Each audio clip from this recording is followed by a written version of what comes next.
texto A Violência contra os Indígenas apresenta algumas consequências da chegada dos portugueses às terras indígenas e traz também um mapa para analisarmos.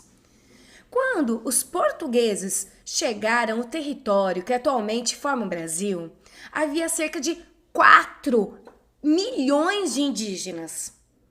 Ao longo do tempo, com o contato entre os dois povos, grande parte da população indígena foi morta.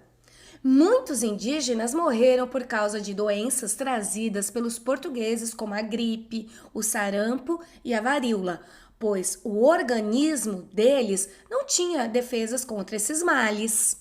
Diversos indígenas tornaram-se escravos dos portugueses e muitos morreram por trabalhar em atividades forçadas. Na guerra pelo domínio das terras, outro grande número de indígenas morreu em combate contra os portugueses. Parte dos indígenas que sobreviveram teve de deixar as terras que ocupava e partiu em direção ao interior do país para fugir dos portugueses. A garantia dos direitos indígenas. De acordo com a lei, os indígenas são considerados os primeiros e naturais senhores da terra. Por isso, há leis que os protegem, garantem sua sobrevivência e a continuidade de seus modos de vida. No passado, também havia leis contra a violência aos indígenas, mas eram menos rigorosas como as atuais. Além disso, tanto no passado como no presente, as leis visam proteger os povos indígenas e são frequentemente desrespeitadas. Nos dias de hoje, uma das principais razões da violência contra os indígenas é a disputa por suas terras. A terra é um bem essencial ao modo de vida de muitos grupos indígenas. E nós vemos atualmente notícias que mostram esse conflito que ocorre por terras aqui no Brasil, por terras indígenas.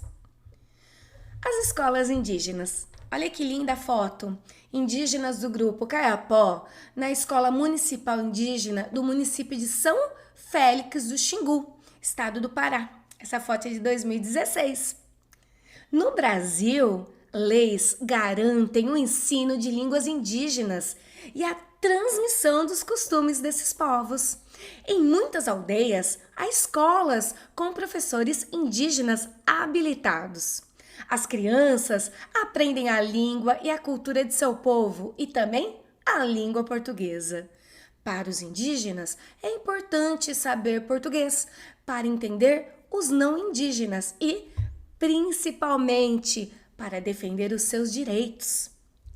É importante destacar que as escolas indígenas têm professores indígenas que fazem parte da comunidade e ensinam tanto os conhecimentos tradicionais quanto outros considerados universais. As terras indígenas.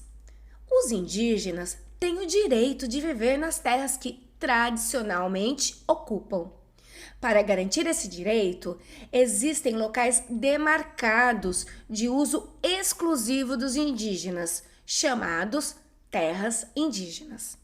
Dessa forma, todas as riquezas naturais das terras em que vivem, como a madeira das árvores, os peixes do rio, as plantas, os animais e os minérios podem ser explorados somente para a sobrevivência dos indígenas. Então, não pode vender para ter lucro. Nem sempre, porém, é o que acontece. Todas essas riquezas atraem empresas e não indígenas interessados em explorá-las. Em muitos casos, ocorrem confrontos entre indígenas e não indígenas, que são essas notícias que nós vemos constantemente na TV, que é conflito de garimpeiros com indígenas, fazendeiros com indígenas. e outras situações de tentativa de invadir ou retirar as terras demarcadas indígenas. Vamos entender um pouquinho melhor. Observe esse mapa aqui da fonte Fundação Nacional do Índio, Terras Indígenas Regularizadas, ele é de 2017. Observem o tamanho do Brasil e em vermelho nós temos as terras indígenas regularizadas. Vamos compreender melhor. As áreas em vermelho representam as terras indígenas regularizadas. A maioria se concentra no interior e na região norte, pois ao longo do tempo os indígenas tiveram de fugir da escravidão e da violência de não indígenas.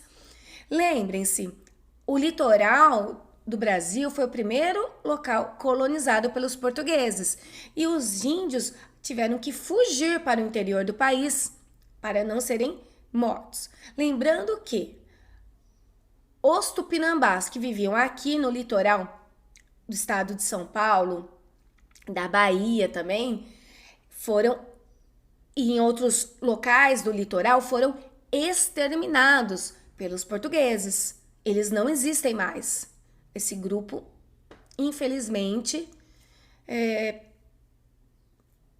não tem descendentes. Vamos então fazer uma revisão.